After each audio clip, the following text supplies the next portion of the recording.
नमस्कार फ्रेंड्स, आपके अपने YouTube channel what you think में आपका स्वागत है। आज जो हमने अपने वीडियो का टॉपिक उठाया है वो बहुत ही गंभीर है। वर्तमान समय में चारों तरफ केवल इसकी ही बात हो रही है। जी हाँ, हम बात कर रहे हैं पेट्रोल की। आज हमारे पूरे देश में पेट्रोल अत्यंत महंगा हो गया है।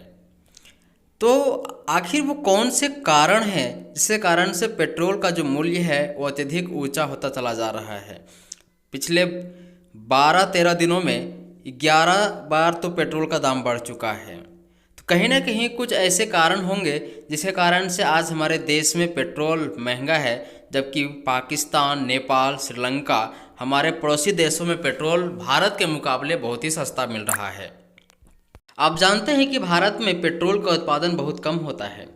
तो भारत जो है वो हमारे देश के ज़रूरत को पूरा करने के लिए, हमारे देश के लोगों का ज़रूरत को पूरा करने के लिए दूसरे देशों से आयात करता है। आयात का मतलब क्या होता है? आयात का मतलब होता है कि दूसरे देशों से कुछ मंगवाना। तो जो हम दूसरे देश से मंगवाते हैं वो हमारा आयात होता है, और अगर हम किसी देश में कुछ भेजते हैं तो वो निर्यात होता है।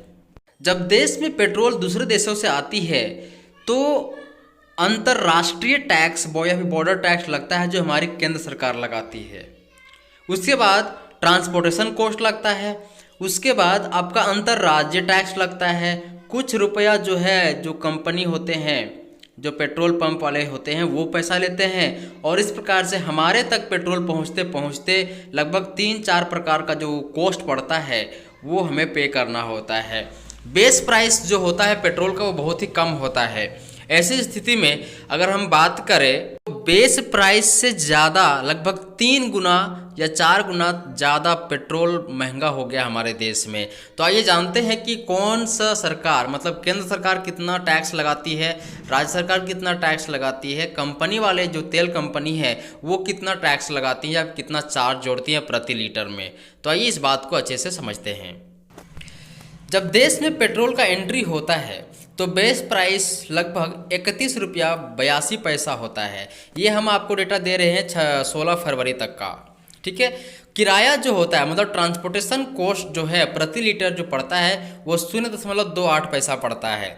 केंद्र की एक्साइज ड्यूटी, मतलब केंद्र सरकार प्रति लीटर पेट्रोल पे जो टैक्स हमसे वसूल रही है वो 32 रुपया 90 पैसा।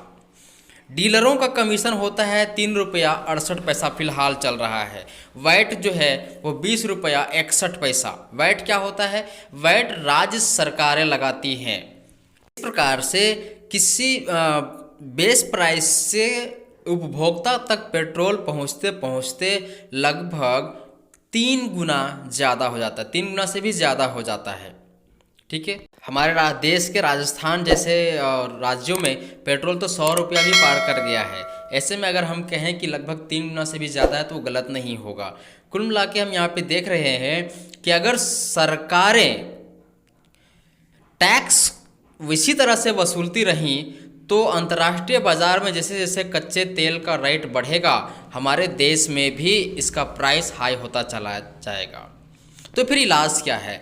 इस बात का केवल एक ही इलाज है कि केंद्र और राज्य सरकारें दोनों अपने अपने टैक्स में कटौती करें। अगर दोनों टैक्स में कटौती करते हैं तो पेट्रोल वापस अपने रीजनेबल प्राइस पे आ जाएगा।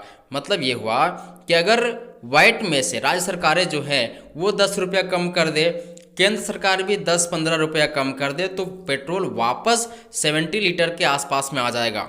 जो पेट्रोल आज शतक मार चुका है, सेंचुरी लगा दिया है, शायद वो पेट्रोल का जो मूल्य है वो वापस कम हो जाएगा। तो इसका बस एक ही इलाज है। एक और इलाज है कि इसको भी जीएसटी में डाल दिया जाए। अगर जीएसटी में डाल दिया जाएगा तो भी पेट्रोल की कीमत पर हम अंकुश लगा पाएंगे।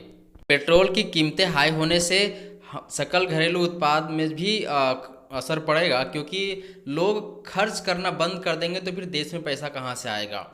साथ ही साथ ये भी होगा कि हमारे देश की इकोनॉमी पर असर पड़ेगा। कुछ लोग यहाँ पे सोचते हैं कि डीलरों का बहुत फ़ायदा होता है, लेकिन यहाँ पे ध्यान रहे कि अगर पेट्रोल 60 रुपये लीटर था तब किसी भी डीलर का पेट्रोल अगर उड़ रहा है, क्योंकि आप जानते हैं कि पेट्रोल का जो एक नेचर है ख़त्म होने का, उड़ जाने का, क्योंकि यह हाइड्रोकार्बन से बना होता है, तो उस टाइम पे डीलर का पेट्रोल 60 रुपये का उड़ रहा था, लेकिन अभी अगर एक डीलर का पेट्रोल उड़ेगा तो वो 100 रुपये का उड़ेगा। ऐसे में डीलरों का भी जो स्थिति है बहुत गंभीर हो गया है। वो तो चार्ज कर ही रहे हैं, मैनेज हो ही जा रहा है, लेकिन आम जनता के लिए इस पेट्रोल को खर्च करना, इस्तेमाल करना अत्यंत ही महंगा हो रहा है। अतः यह परम आवश्यक हो गया है कि सरकारें अपने टैक्स में कटौती करें, अन्यथा देश की जनता वापस सड़क पे होंगी। इस बारे में आप क्या सोचते हैं? क्या केंद्र और राज्य सरकारों को पेट्रोल में कितने रुपए कटौती करना चाहिए? जो टैक्स वसूल रही है सरकार, वो कितना कटौती करना चाहिए? हमें कमेंट बॉक्स में ज़रूर बताएं। मिलते हैं नेक्स्ट वीडियो में नेक्स्ट टॉपिक के साथ, तब तक के लिए नमस्कार।